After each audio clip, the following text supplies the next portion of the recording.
उत्तराखंड आपदा में अब तक 33 लोगों की मौत की पुष्टि हुई है और 171 लोग अब भी लापता हैं। रेस्क्यू ऑपरेशन में सबसे ज्यादा मुश्किलें तपोवन की टनल में आ रही हैं, जहां करीब 35 लोगों के फंसे होने की आशंका है। आपको बता दें कि सुरंग कीचड़ से भरी हुई है।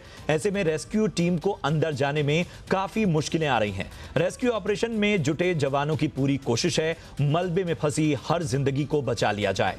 सीएम त्रिवेंद्र सिंह रावत ने रेस्क्यू किए गए लोगों से मुलाकात की, हेलीकॉप्टर से हादसे वाली जगह का जायजा लिया। वहीं रैनी गांव से 2 और शव मिले हैं, यानी अब तक 33 शव मिल चुके हैं। लोगों का रेस्क्यू ऑपरेशन अब भी चल रहा है। उत्तराखंड के चमोली में आई आपदा पर गृह मंत्री अमित शाह ने लोकसभा में बयान दिया। शाह ने कहा कि पीएम मोदी और केंद्र सरकार हालात पर लगातार निगाह बनाए हुए हैं। पीएम मोदी ने खुद रविवार को राज्य प्रशासन से चमोली हादसे की ताजा जानकारी ली। इसके अलावा उन्होंने राज्य के मुख्यमंत्री त्रिवेंद्र सिंह रावत से बात भी की। उन्होंने कहा कि राज्य में बचाव कार्य चल रहा है और सरकार पूरे हालात पर लगातार नजर बनाए हुए है। अमित शाह ने कहा कि अचानक आई बाढ़ में एनटीपीसी के हाइड्रो प्रोजेक्ट को काफी नुकसान पहुंचा है। हालांकि फिलहाल कोई खतरे की बात नहीं है। प्राप्त जानकारी के अनुसार 197 व्यक्ति लापता है, जिसमें एनटीपीसी के निर्माणाधीन परियोजना के 139 व्यक्ति, रूसी गंगा कार्यरत परियोजना के 46 व्यक्ति और 12 ग्रामीण शामिल हैं। राज्य सरकार ने यह सूचना विभिन्न स्रोतों के माध्यम से इकट्ठा की है, जिसमें परिवर्तन संभव है। एनटीपीसी परियोजना की एक दूसरी टनल में लगभग अंदाजन 25 से 35 लोग फंसे होने का अनुमान लगाया जा रहा है। इधर राज्यसभा में गुलाम नबी आजाद के विदाई भाषण के दौरान आज पीएम मोदी भावुक हो गए। पीएम ने बताया कि जब वो गुजरात के मुख्यमंत्री थे और गुलाम नबी आजाद जम्मू कश्मीर के मुख्यमंत्री थे, उन दिनों कश्मीर में पर्यटकों पर आतंकी हमला हुआ और कुछ पर्यटक मारे गए थे, जिनमें गुजरात के पर्यटक भी शामिल थे। मोदी ने कहा कि तब सबसे पहले गुलाम नबी आजाद ने फोन कर उन्हें इस बारे में सूचना दी और तब उनके आंसू नहीं रुक रहे थे। पीएम मोदी ने आजाद की तारीफ करते हुए कहा कि वो अपने दल के साथ देश की चिंता भी करते हैं। वहीं राज्यसभा में कांग्रेस सांसद गुलाम नबी आजाद ने कहा कि मुझे हिंदुस्तानी मुसलमान होने पर गर्व है। देश से आतंकवाद खत्म होना चाहिए। एयरपोर्ट से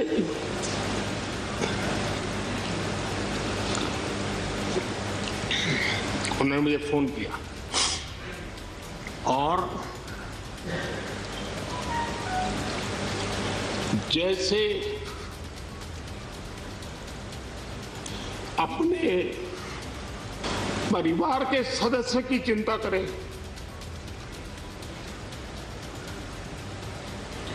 वैसी चिंता। कांग्रेस के वरिष्ठ नेता गुलाम नबी आजाद का आज राज्यसभा में कार्यकाल पूरा हो गया। अपने विदाई भाषण में आजाद ने सभी का शुक्रिया अदा करते हुए अपने लंबे राजनीतिक अनुभवों का जिक्र किया। गुलाम नबी आजाद ने कहा कि उन्होंने देशभक्ति महात्मा गांधी, जवाहरलाल नेहरू और मौलाना आजाद को पढ़कर सीखी। इस मौके पर उन्होंने कहा कि पूर्व पीएम इंदिरा गांधी और संजय गांधी की वजह से ही वो इतना लंबा सफर तय कर पाए।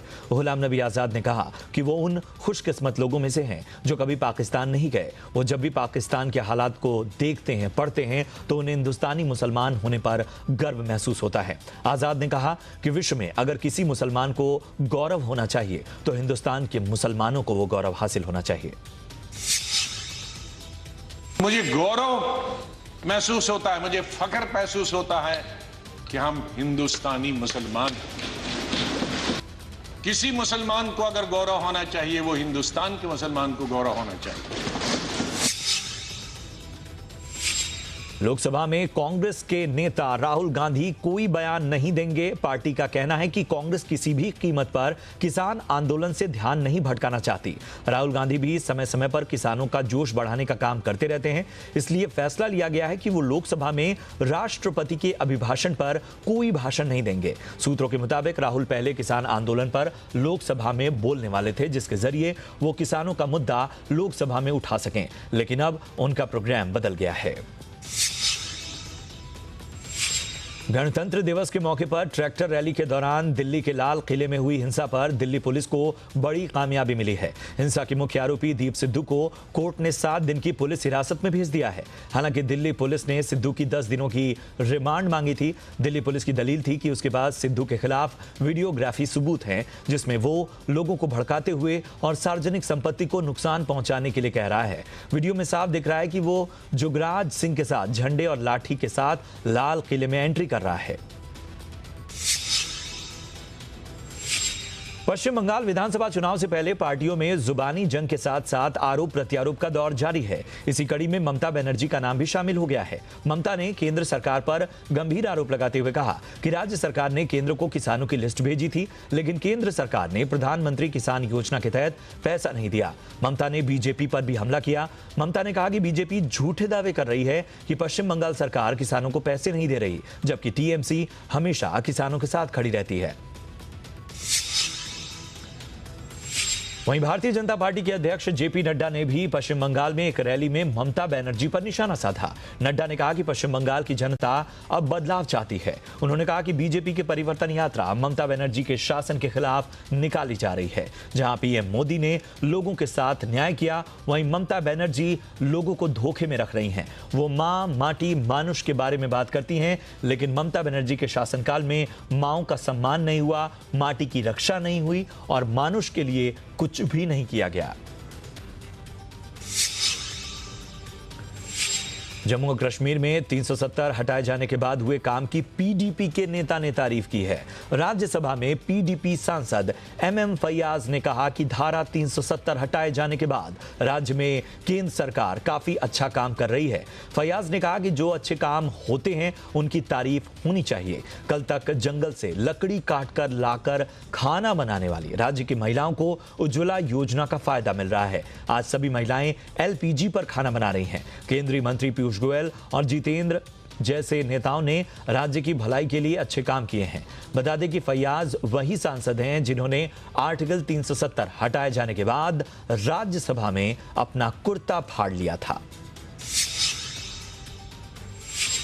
कोरोना के मामले देश में लगातार गिरते जा रहे हैं। बीते 24 घंटों में कोरोना के सिर्फ 9,110 मामले सामने आए, जबकि इस दौरान 14,000 से ज्यादा लोग कोरोना से ठीक हुए।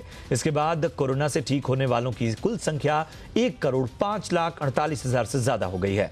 हालांकि बीते 24 घंटे में 78 लोग कोरोना के हाथों जिंदगी की जंग हार चुके हैं। अच्छी बात यह है कि बीते 3 हफ्ते में देश के 7 राज्यों और केंद्र शासित प्रदेशों में कोरोना से हुई मौत का एक भी मामला सामने नहीं आया है। देश का कोरोना से रिकवरी रेट भी बढ़कर 97% से ज्यादा हो चुका है।